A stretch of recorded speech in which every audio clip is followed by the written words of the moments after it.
ओम स्थापकाय च धर्मस्य सर्वधर्मस्वरूपिणे अवतार वरिष्ठाय राम कृष्णाय ते नमः।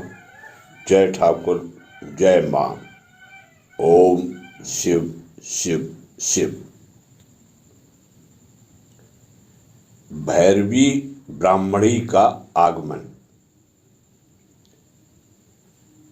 विवाह करके लौटने के बाद थोड़े ही दिनों में श्री रामकृष्ण देव के जीवन से विशेष संबंध रखने वाली दो घटनाएं हुई।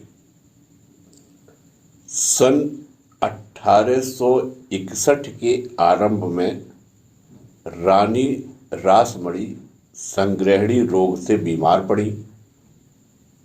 श्री रामकृष्ण देव कहते थे कि एक दिन सहज घूमते घूमते रानी अकस्मात जमीन पर गिर पड़ी और उनके शरीर में बहुत चोट लगी।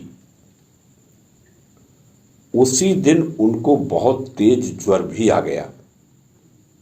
सारे शरीर में पीड़ा होने लगी और 3-4 दिनों में उन्हें संग्रहणी रोग हो गया।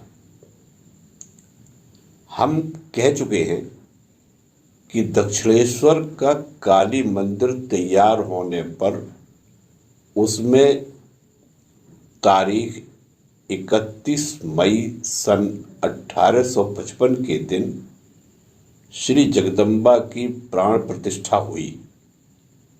मंदिर का सब कार्य ठीक ठीक चलने और किसी बात की कमी न होने देने के हेतु उन्होंने उसी साल 29 अगस्त को 2,26,000 रुपये में दिनाजपुर जिले में कुछ जमीन मोल ले ली। कानून के अनुसार उस जमीन का नियमित रूप से दान पत्र लिख देने का विचार उनके मन में होते हुए भी कई कारणों से वह कार्य बहुत दिनों तक स्थगित रहा। संग्रहणी रोग से रुग्ण होकर शैया में पड़ जाने पर इस बात को निपटा देने के लिए उनके मन में पुनः तीव्र इच्छा उत्पन्न हुई। उनकी 4 लड़कियों में से दूसरी श्रीमती कुमारी और तीसरी श्रीमती करुणामयी काली मंदिर पूरा बनने से पूर्व ही मर गई थी। अतः उनकी अंतिम बीमारी के समय उनकी सबसे बड़ी लड़की श्रीमती पद्मिनी और सबसे छोटी श्रीमती जगदम्बा, ये ही 2 लड़कियां थीं।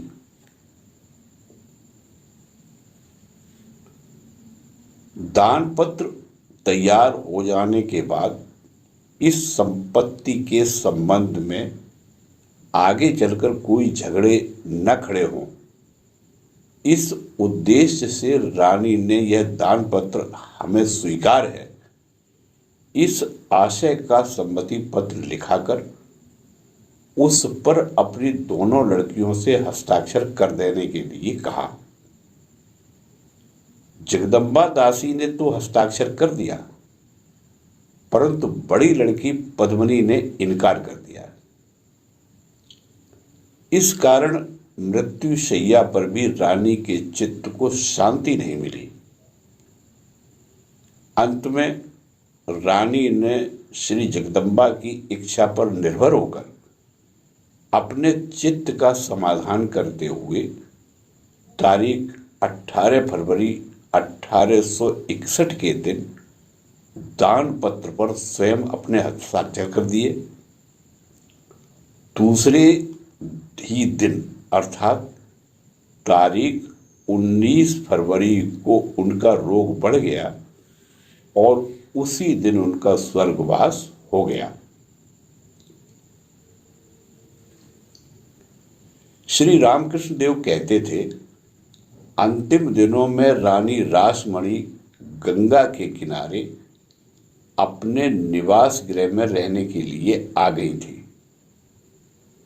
उनके देहावसान के 1-2 दिन पूर्व एक रात को उनका ध्यान समीप ही जलते हुए किसी दीपक की ओर गया। वे एकदम बोल उठी, ये सब दीपक यहां से हटा लो, यह सब रोशनी मुझे नहीं चाहिए। अब तो यह देखो जगन माता ही यहां आ गई है।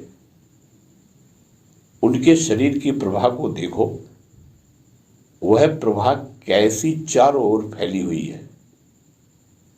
थोड़ा ठहर कर वे पुनः बोली, माता तू आ गई। पद्मा ने हस्ताक्षर नहीं किया। तो अब क्या होगा माता?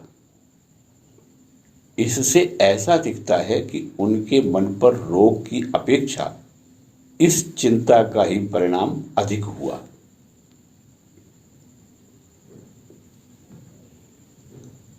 काली मंदिर में श्री जगदम्बा की प्राण प्रतिष्ठा होने के समय से वहां की सारी व्यवस्था मथुरा नाथ ही करते थे। अतः रानी की मृत्यु के बाद भी वहां की व्यवस्था पूर्ववत वे ही करते रहे। उनका पहले से ही श्री रामकृष्ण देव पर बहुत प्रेम था। अब रानी की मृत्यु हो जाने से मंदिर की सब व्यवस्था इनके अकेले के ही हाथ में आ गई। इसलिए श्री रामकृष्ण देव को साधना काल में सब प्रकार की आवश्यक सहायता देने के लिए उन्हें पूरा अवसर मिल गया। ऐसी अपार संपत्ति के मालिक होते हुए भी उनकी प्रवृत्ति कुमार्ग की ओर नहीं गई और वे श्री रामकृष्ण देव को हर तरह से सहायता करने में अपने को धन्य मानते थे। इससे उनको कितना बड़ा गौरव प्राप्त था, यह कल्पना की जा सकती है। श्री रामकृष्ण देव की उच्च आध्यात्मिक अवस्था की कल्पना इस समय तक बहुत कम लोगों को थी। बहुतेरे लोग तो उन्हें पागल या दिमाग फिरा हुआ ही समझते थे। जिस मनुष्य को स्वयं अपना हित अनहित मालूम नहीं पड़ता, जिसे किसी सांसारिक विषय में उत्साह नहीं है, रानी रासमणी और मथुरानाथ जैसे की प्रसन्नता से जो स्वयं अपना लाभ नहीं उठाता, ऐसे मनुष्य को वे और क्या कहें। सब लोगों को इतना अवश्य दिखाई देता था कि इस पागल मनुष्य में कुछ अजीब मोहनी शक्ति भरी हुई है, जिसके कारण हर एक व्यक्ति उसे चाहता है। यद्यपि बहुतों की यह धारणा थी, तथापि मथुरानाथ कहा करते थे, इन पर श्री जगदम्बा की कृपा हो चुकी है, इसी कारण इनका व्यवहार किसी उन्नत के समान है।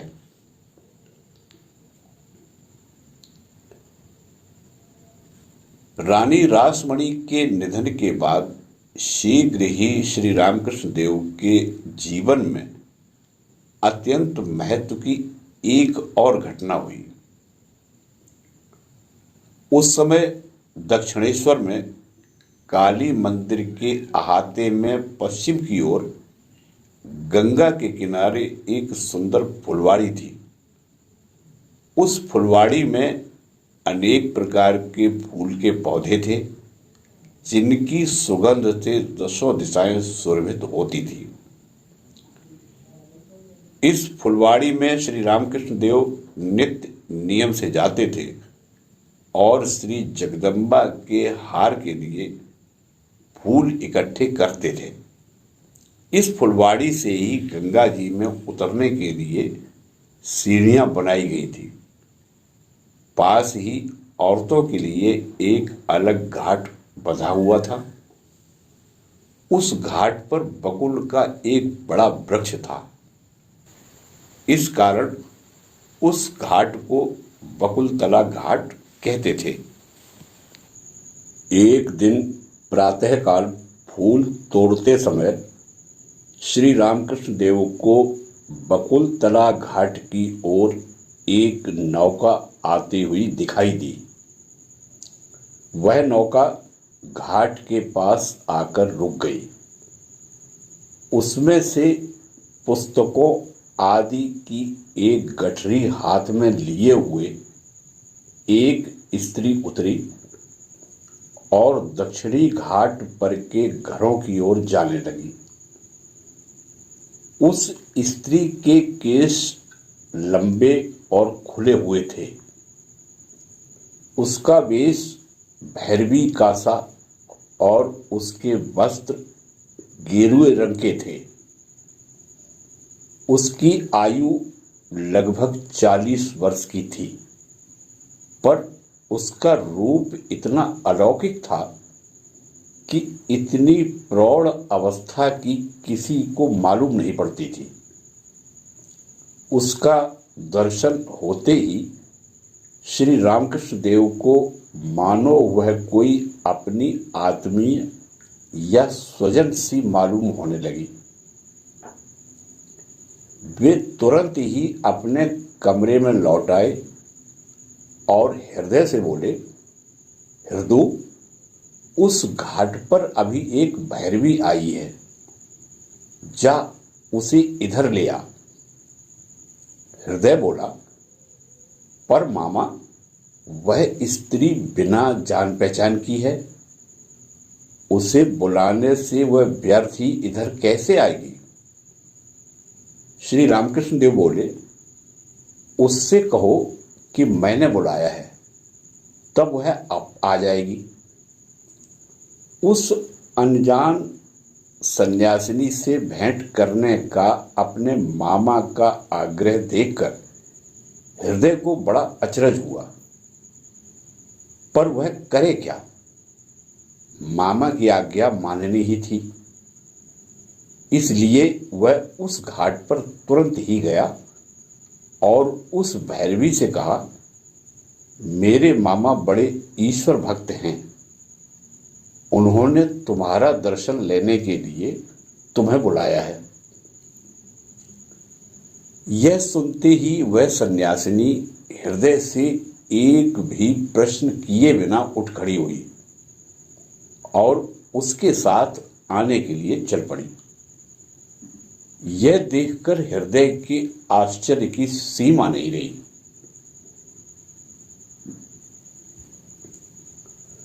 वह सन्यासिनी हृदय के साथ श्री रामकृष्ण देव के कमरे में आई। उन्हें देखते ही उसके आनंद का ठिकाना नहीं रहा। उसकी आंखों में आनंदाश्रु भर आए और वह बोली, बाबा, तो तुम यहीं थे। तुम्हारा गंगा के किनारे कहीं पता न पाकर मैं इतने दिनों तक तुम्हें ढूंढती रही। अंत में तुम यहां मिल ही गए। बालक स्वभाव वाले श्री रामकृष्ण देव बोल उठे, पर माता, तुमको मेरा समाचार कैसे मालूम हुआ। सन्यासिनी बोली, मुझे जगदम्बा की कृपा से पहले ही मालूम हो चुका था कि तुम तीनों की भेंट होने वाली है। शेष दो की भेंट इसके पहले पूर्व बंगाल में हो चुकी है और अब यहां तुमसे भी भेंट हो गई। तदंतर जैसे कोई छोटा बालक अपनी माता के पास बैठकर बड़े स्नेह से उसके साथ बातें करता है, उसी तरह उस सन्यासिनी के पास बैठकर श्री रामकृष्ण देव अनेक प्रकार की बातें करने लगे।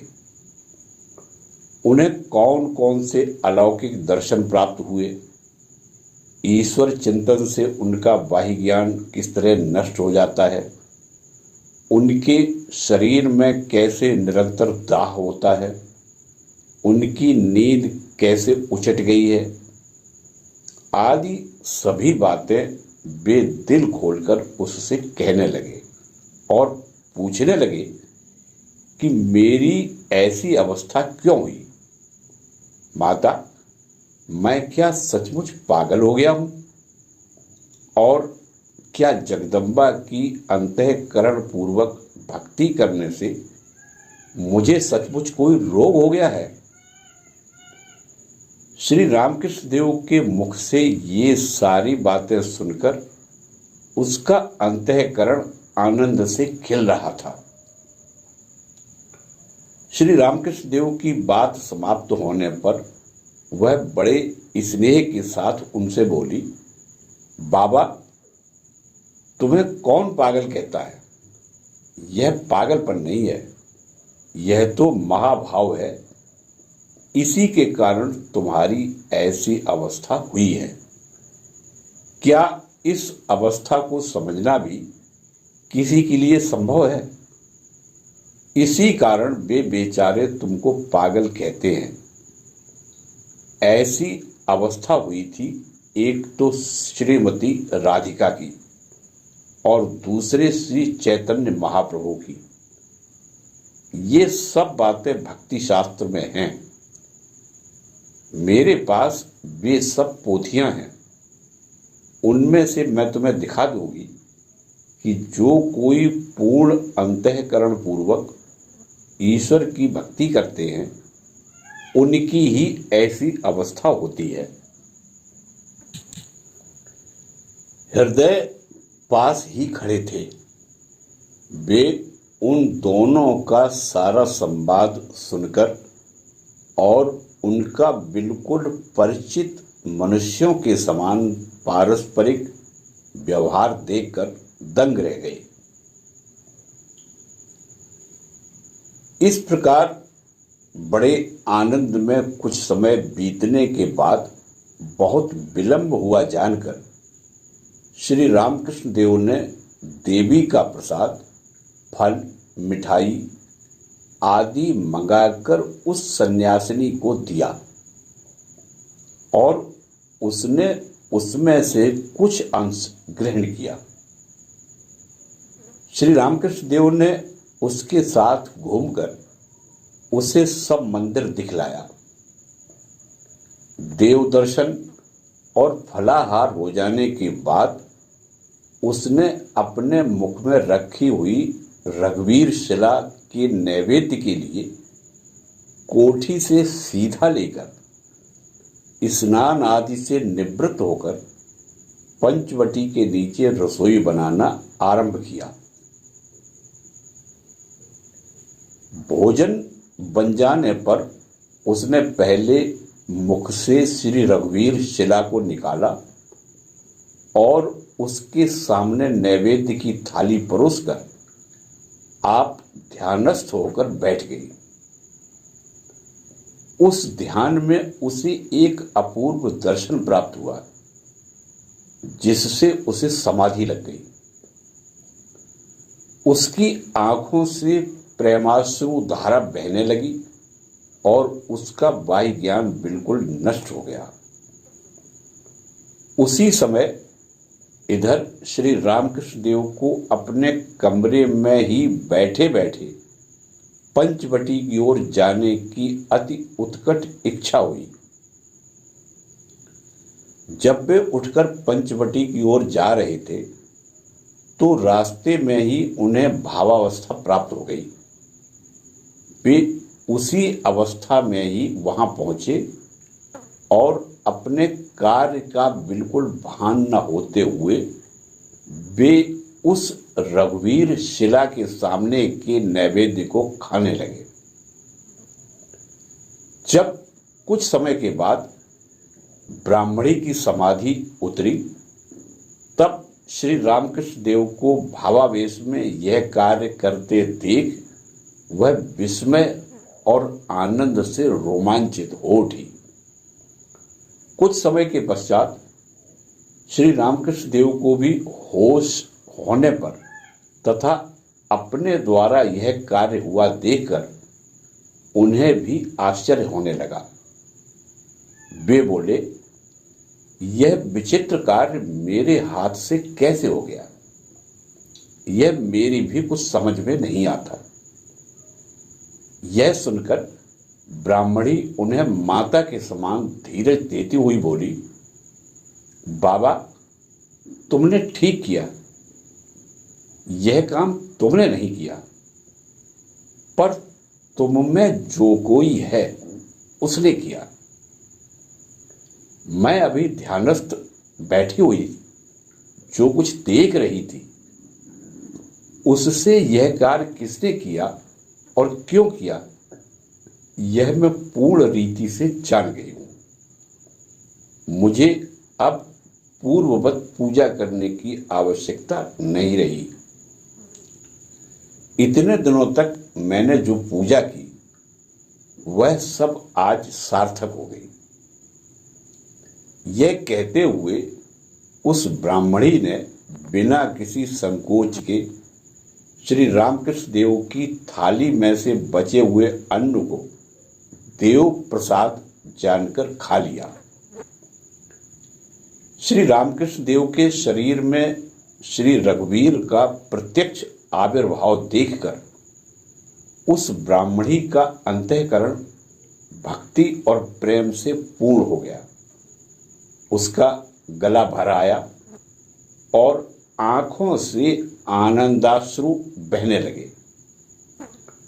उसी अवस्था में इतने दिनों तक जिस रघुवीर शिला का वह पूजन करती रही, उस शिला को आज उसने श्री गंगा जी में जल समाधि दे दी।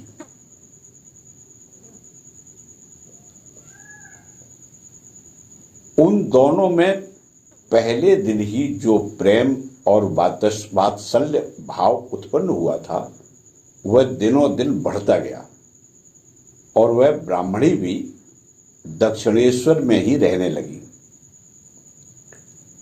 ईश्वर संबंधी वार्ता और अन्य आध्यात्मिक विषयों की चर्चा में दोनों के दिन इस तरह बीतने लगे कि उन्हें ध्यान तक नहीं रहता था। श्री रामकृष्ण देव उसे अपने आध्यात्मिक दर्शन और अवस्था के संबंध की सभी गूढ़ बातें खुले दिल से बता दिया करते थे और उनके विषय में अनेक प्रकार के प्रश्न पूछते थे। ब्राह्मणी भी भिन्न भिन्न तांत्रिक ग्रंथों के आधार से उत्तर देकर उनका समाधान किया करती थी। कभी कभी वह चैतन्य भागवत अथवा चैतन्य चरितामृत ग्रंथों से वाक्य पढ़कर अवतारी पुरुषों के देह और मन में ईश्वर प्रेम के प्रबल वेगजन्य लक्षण और विकार की विवेचना करके उनके संशय दूर करती थी।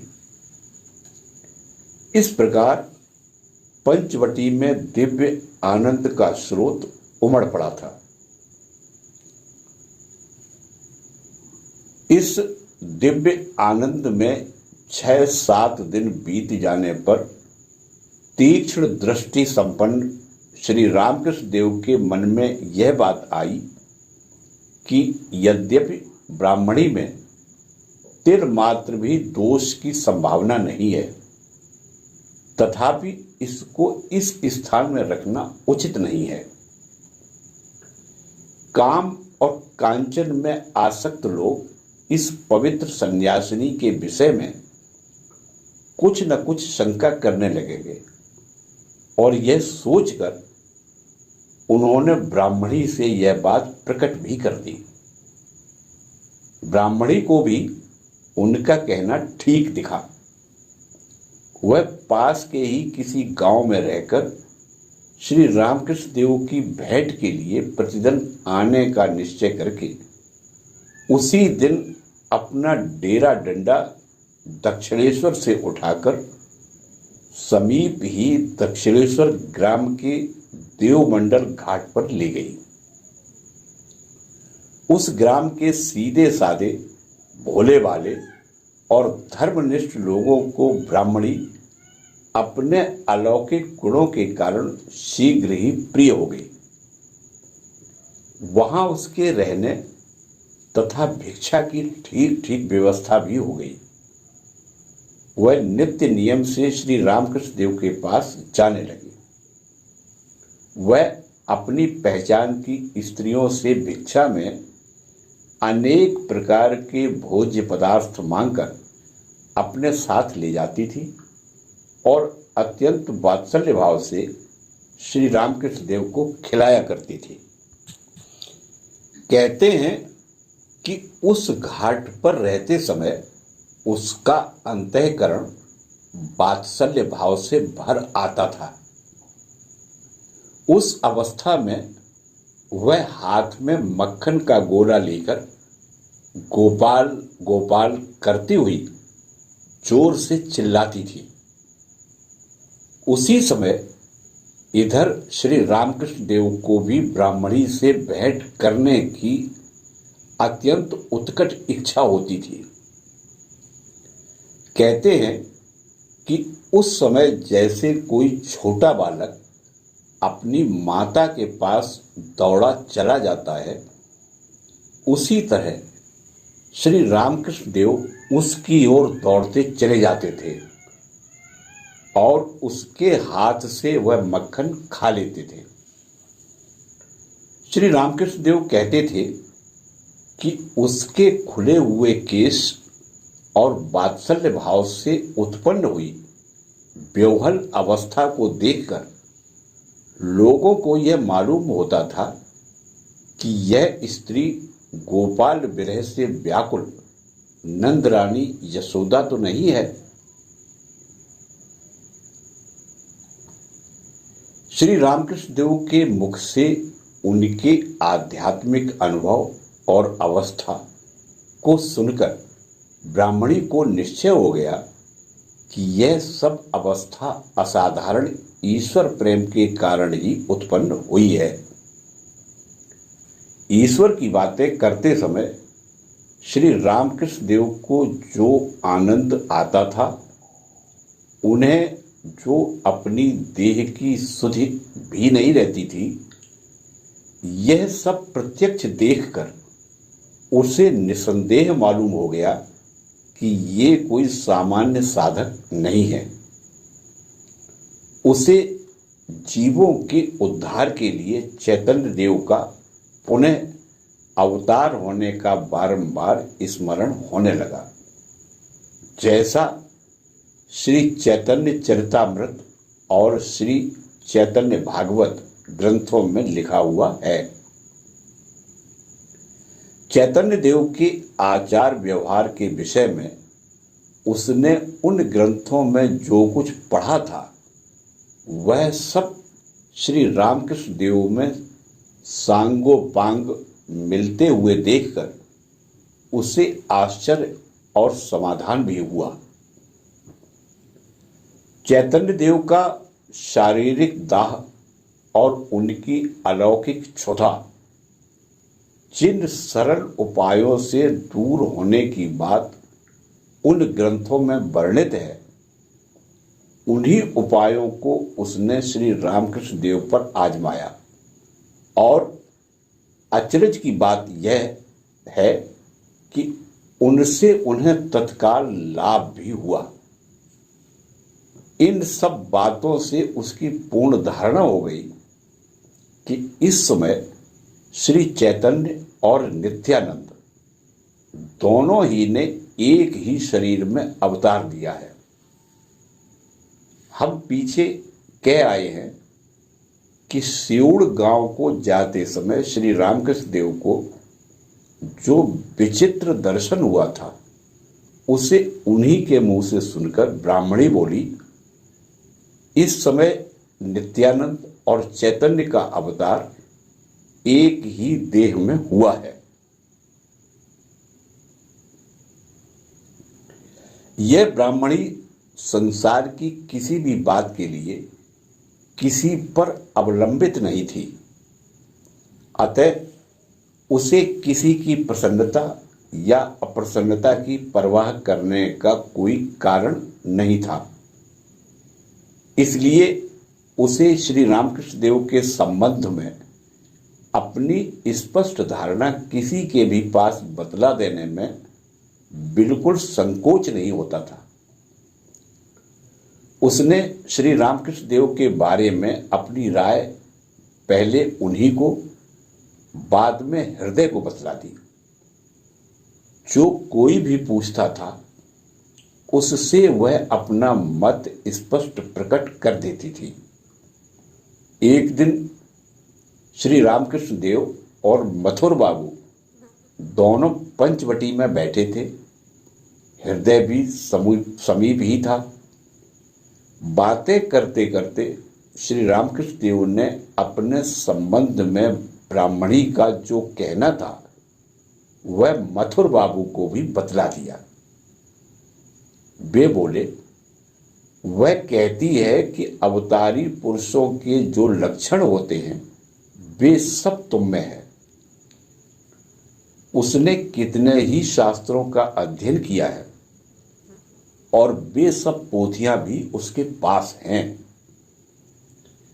श्री रामकृष्ण देव का यह सीधा सादा और खुले दिल से बोलना सुनकर मथुर बाबू को आनंद हुआ और वे हंसते हंसते बोले, लेकिन बाबा, उसने कुछ भी कहा हो, पर अवतार तो 10 से अधिक नहीं है ना, तब भला उसका कहना कैसे सच हो सकता है। तथापि तुम पर जगदम्बा की कृपा है, इतनी बात तो बिल्कुल सत्य है। उनकी ये बातें हो रही थी, इतने ही में वहां एक सन्यासिनी आती हुई दिखी। उसे देखकर मथुर ने श्री रामकृष्ण देव से पूछा, क्या यही है वह सन्यासिनी? श्री रामकृष्ण देव बोले, हाँ। उसके हाथ में मिष्ठान भरी एक थाली थी, जिसके पदार्थ श्री रामकृष्ण देव को वह अपने हाथ से खिलाने के लिए ला रही थी। पास आने पर उसने श्री रामकृष्ण देव के समीप बैठे हुए मथुर बाबू की ओर देखते ही अपना भाव रोक लिया और अपने हाथ की थाली हृदय के हवाले कर दी। इतने में ही जैसे छोटा बालक अपनी माता के पास किसी का उलाहना देता है, उसी तरह श्री रामकृष्ण देव मथुर बाबू की ओर उंगली दिखाते हुए उससे बोले, क्यों, यह क्या बात है? तू मुझसे जो कहा करती है वही मैंने अभी इसको बताया है, पर यह तो कहता है कि अवतार 10 ही हैं। इतने में मथुर बाबू ने सन्यासिनी को नमस्कार किया और उसे बताया कि मैंने सचमुच यही कहा है। सन्यासिनी ने उन्हें आशीर्वाद देकर कहा, क्यों भला? क्या प्रत्यक्ष श्रीमद् भागवत में मुख्य 24 अवतारों की कथा बताकर भविष्य में और भी असंख्य अवतार होने की बात नहीं लिखी है? इसके अतिरिक्त वैष्णव ग्रंथों में महाप्रभु श्री चैतन्य देव का पुनः अवतार होना स्पष्ट कहा गया है। श्री चैतन्य देव और इनमें बहुत साम्य दिख रहा है। श्रीमद् भागवत और अन्य वैष्णव ग्रंथ पढ़े हुए किसी भी पंडित से पूछ देखिए, वह इस बात को स्वीकार ही करेगा। मैंने अपनी उक्ति का समर्थन करने के लिए उससे शास्त्रार्थ करने को तैयार हूं। ब्राह्मणी का यह स्पष्ट और आत्मविश्वास पूर्ण वाक्य सुनकर मथुर चकित होकर चुप हो गए, परंतु एक अपरिचित और भिक्षावृत्ति के सहारे रहने वाली सन्यासिनी के कथन और पांडित्य पर उनके समान तर्कशील मनुष्य को सहसा विश्वास भी कैसे हो।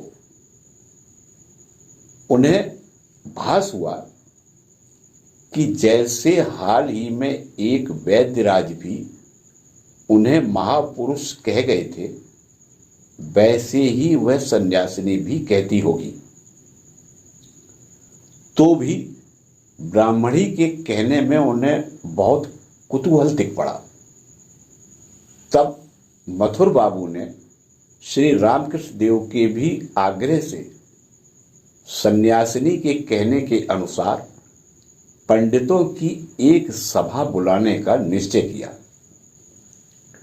श्री रामकृष्ण देव ने तो छोटे बालक के समान मथुर बाबू से हठ पकड़ लिया कि अच्छे अच्छे पंडित बुलाकर ब्राह्मणी के कथन की सच्चाई या झूठाई का उनसे निर्णय कराना चाहिए। श्री रामकृष्ण देव के इस हठ के सामने बेचारे मथुर बाबू क्या करते।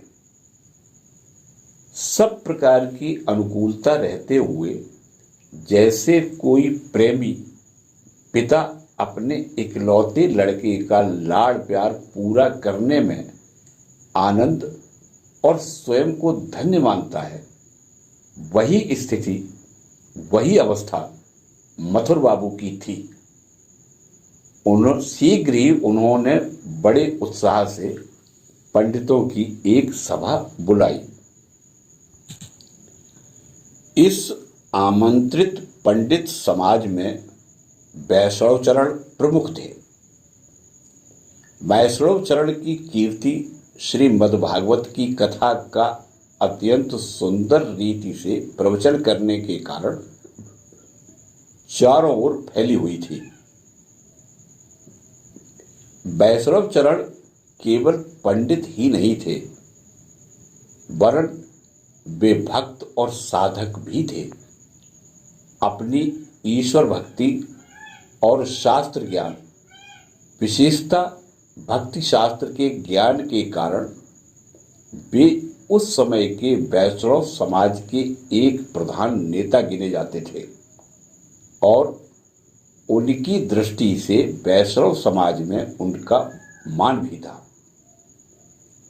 कोई भी धार्मिक प्रश्न उपस्थित होने पर उसके विषय में वैष्णव चरण का मत सुनने के लिए सब लोग उत्सुक रहा करते थे।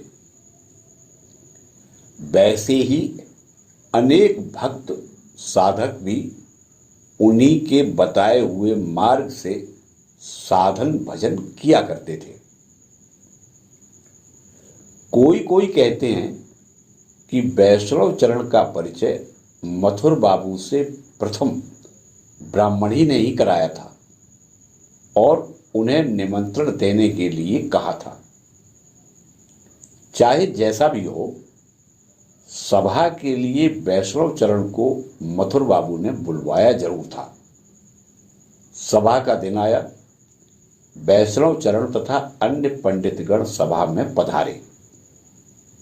विदुषी ब्राह्मणी और मथुर बाबू के साथी भी सभा में उपस्थित थे। सभा आरंभ हुई और श्री रामकृष्ण देव की अवस्था के संबंध में विचार होने लगा।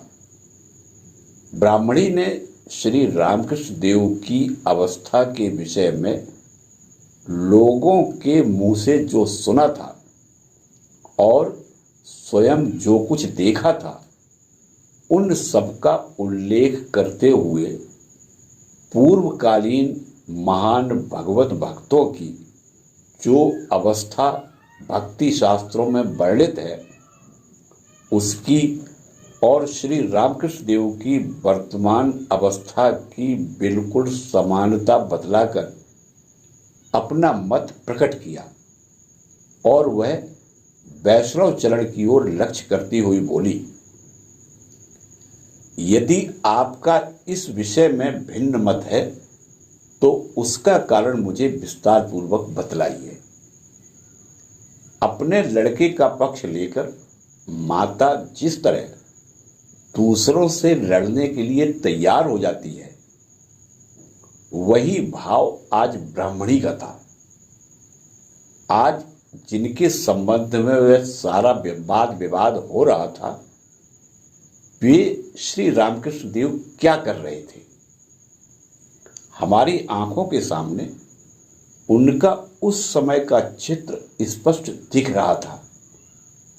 सारी सभा बैठी हुई है। उस पंडित सभा में वे भी सादे वेश में बैठे हैं। वे अपने ही आनंद में मग्न हैं।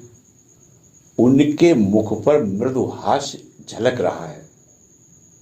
पास ही बादाम, पिस्ता, मुनक्का से भरी हुई एक थैली रखी हुई है।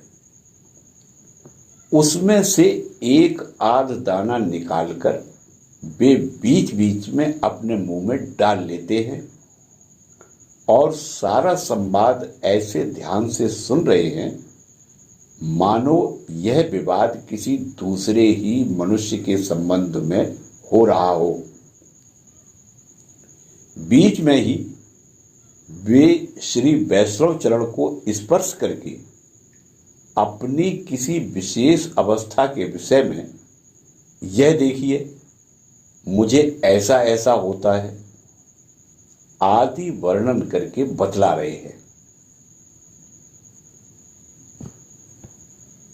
कोई कोई कहते हैं कि श्री रामकृष्ण देव को देखते ही वैष्णव चरण ने अपनी दिव्य दृष्टि द्वारा इनका महापुरुष होना जान लिया था।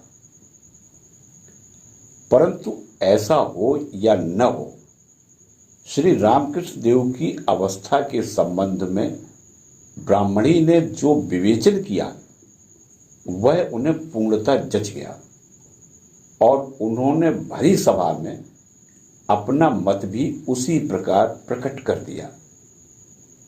यह बात हमने श्री रामकृष्ण देव के मुख से सुनी है। इतना ही नहीं, परंतु वैष्णव चरण ने यह भी कहा है कि जिन 19 प्रकार के भिन्न भिन्न भावों या अवस्थाओं के एक साथ होने से महाभाव होता है, वे सब अवस्थाएं केवल श्री राधा और श्री चैतन्य महाप्रभु में ही एकत्र दिखाई दी थी और वही सब अवस्थाएं इनमें भी प्रकट हुई हैं। किसी महाभाग्यवान को यदि महाभाव का थोड़ा सा आभास प्राप्त हो तो इन 19 में से अधिक 2-4 अवस्थाएं ही दिखाई देती हैं। इन सभी 19 अवस्थाओं का एक साथ वेग सहन करने में आज तक कोई भी मानव शरीर समर्थ नहीं हुआ। मथुरानाथ आदि सब लोग वैष्णव चरण का भाषण सुनकर बिल्कुल आश्चर्यचकित हो गए। श्री रामकृष्ण देव को भी यह बात सुनकर हर्ष हुआ और वे आनंद पूर्वक मथुर बाबू से कहने लगे, सुन लिया ये क्या कहते हैं? शेष चाहे कुछ भी हो, इतना तो निश्चय है कि मुझे कोई रोग नहीं हुआ है और आज यह सब वार्तालाप सुनकर मुझे बड़ा ही समाधान हुआ।